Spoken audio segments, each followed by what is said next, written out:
Story 1. MIL constantly pressuring us to let her move next door. Backstory. Keeping it short and sweet. Mother-in-law is rough. Bil and Estelle cut her off for about 4 years because of her behaviors and didn't let her see their kids. They're just starting to open the door back up. Mother-in-law doesn't talk to her mother, father, or sister. Also doesn't talk to Phil's sister and has issues with Phil's mom. Mother-in-law is very opinionated. Very high on her horse. Told me to my face she is a grandmother to my children and entitled to them.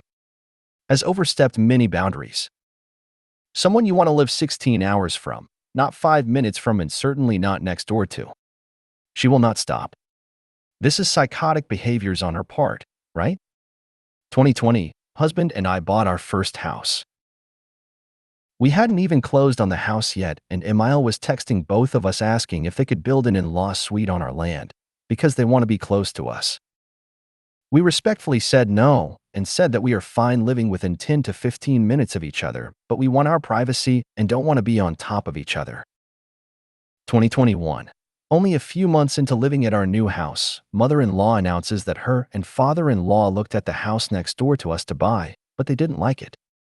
Husband again reminds his mom that we don't want to be neighbors and want our own space. 2021 Cont.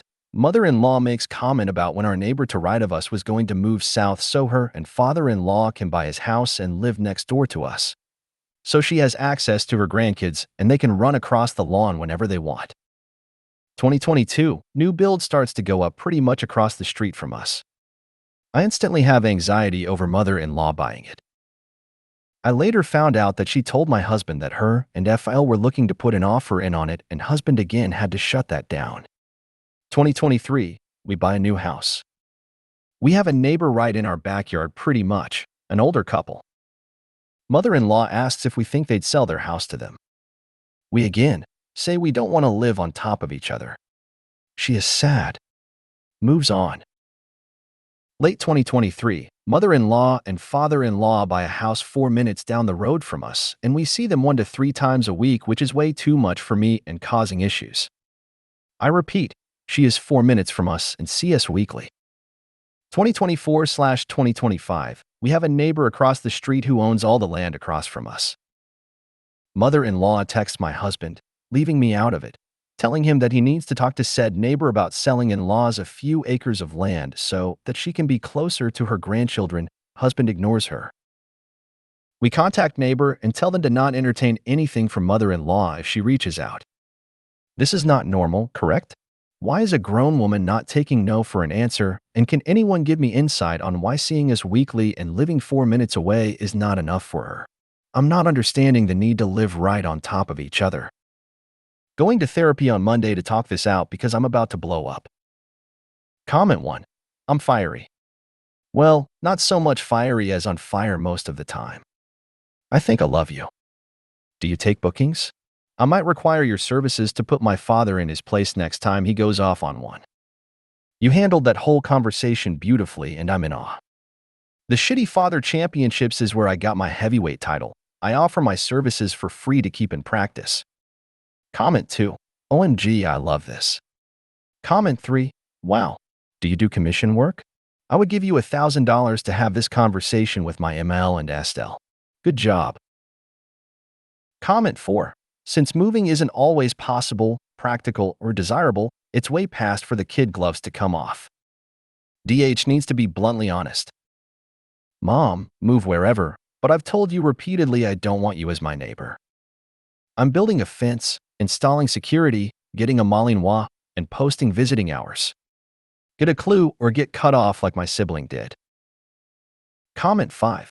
You and your husband need to tell her and Phil that if they move closer you will sell your house, move away, and not tell them where the new house is located.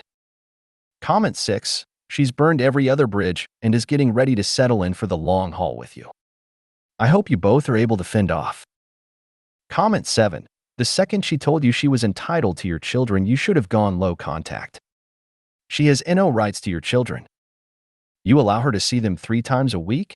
Allowing her to have a regular, consistent schedule is dangerous. Comment 8. You can't stop her from moving closer, but you can limit your family's exposure to her. As much of a pain in the butt pulling that off will be. Her issue is that she believed she is entitled to time with her grandchildren, when in reality the time with her grandkids is a privilege that is earned. In all honesty, 3 times a week seems a bit much. Story 2. Overreacting? ML started potty training baby without asking me. Looking to see if I'm overreacting here. When my son was about 15 months old, my mother-in-law made a comment about how she was getting my son a potty, and I told her that she could get it, but regardless we were going to wait to potty train until he was at least 2 years old. My son is now 18 months old, and he's pretty smart. He can tell you when he is going poop in his diaper and recognizes that my husband and or myself are going potty when we sit on the toilet. So we just keep reinforcing that behavior and praising him. However, he's still a little young and can't recognize when he's going pee, can't pull his pants up and down yet, and certainly can't wipe. So, I'm standing by my original plan of waiting until he is 2. My mother-in-law can be super manipulative, and I see right through it. In the past few weeks, she would do things to try to pressure me to start potty training, but I kinda just ignored her. I had a doctor's appointment with my son last week, and I talked to the pediatrician about it, and she agreed with mine and my husband's decision. Keep reinforcing the behavior, but he's still a tad bit too young to start.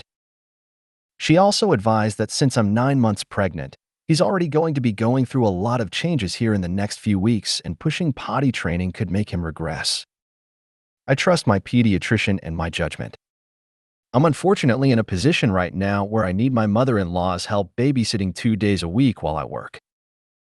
This arrangement is only lasting a couple more weeks and then it's done, but for now it is my reality unless I quit my job, and I can't quit my job right now. I texted her yesterday to check in, and she advised me that my son asked her to use to the potty, so she decided she was going to start potty training him and put him on the toilet a few times.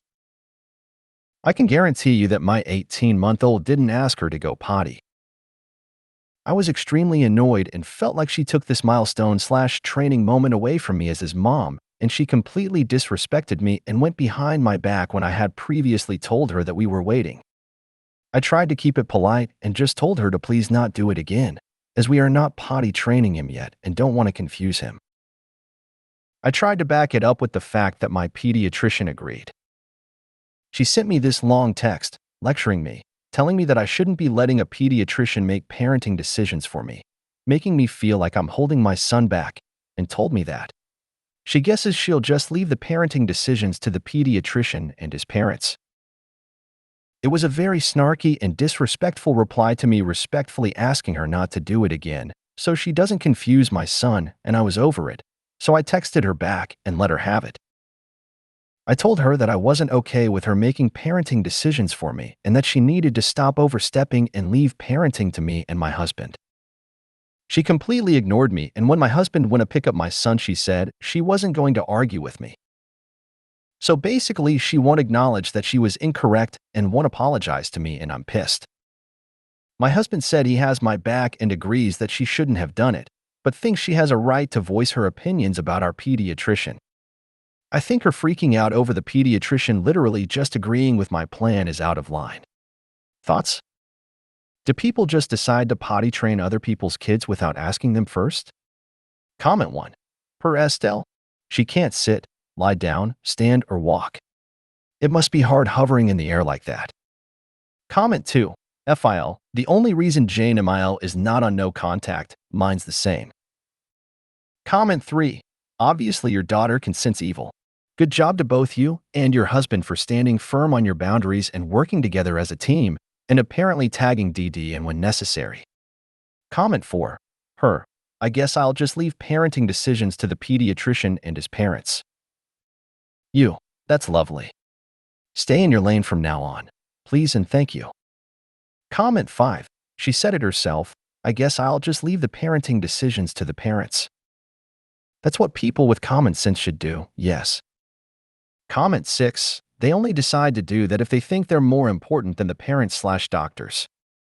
This is a huge overstep. She can have her opinions, but her opinions are not facts or important. Comment 7. but thinks she has a right to voice her opinions about our pediatrician. She's not voicing her opinions about your pediatrician.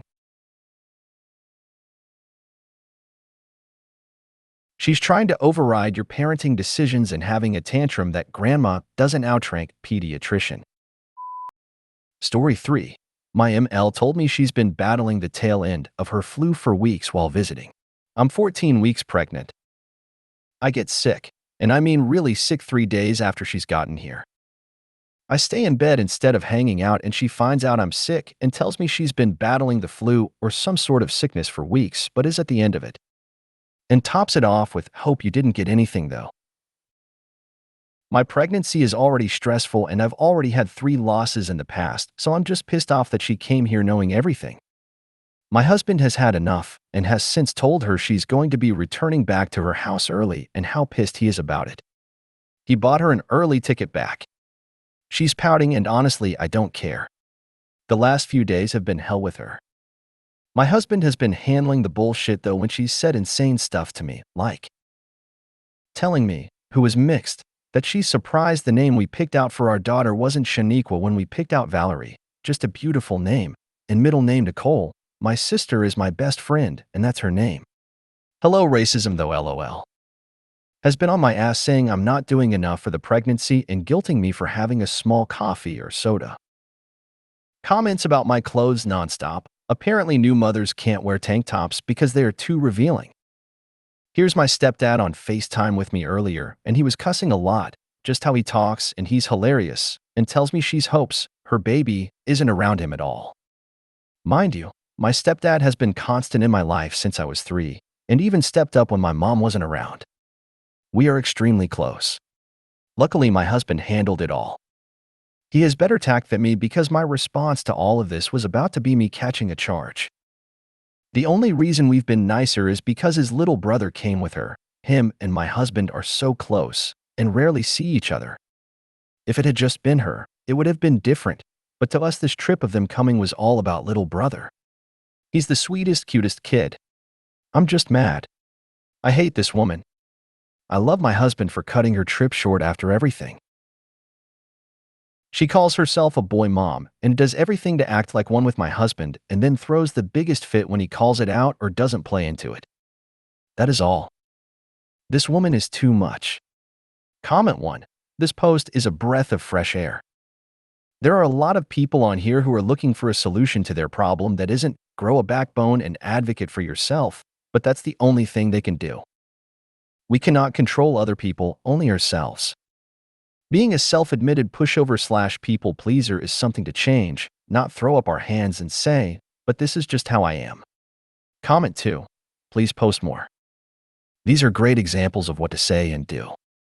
To be aware that the kind of self-defense communication skills you have learned, and many of the people posting here could use some help to develop said skills. In some cases, those skills are literally abused out of the person during childhood. I am not implying you've said anything wrong. This is just an FYI. This sub could really benefit from your posts. I don't mean to pressure you or make you feel obligated though. Only post if you feel it's cathartic or positive for you. Comment 3. Thanks for your post. Always had a problem with standing up for myself and am gonna follow your advice. The problem with ML is that when I do stand up for myself and set boundaries, it causes big arguments in my marriage. But I've reached a point where I have to put my own well-being and that of my daughter first. Comment 4. I'm sorry, she said Shaniqua. Bro. Yeah, I'd tell her to kick rocks too. My Mill is also a creepy boy mom. I'll never understand it, and I'm glad I had all girls because I think she'd have been weirder if I had boys. I'm shuddering thinking about it, lol. Comment 5. Your husband is a rock star. Early ticket back. Love it. And Shaniqua? Seriously. My inner Petty Crocker would have been so tempted to do a full Key and Peele skit like when Key plays a substitute teacher calling role at a white school. Hilarious. Her head would have exploded. If you made it to the end of the video, thanks for watching. Don't forget to like, subscribe, and share, and we will see you in the next video.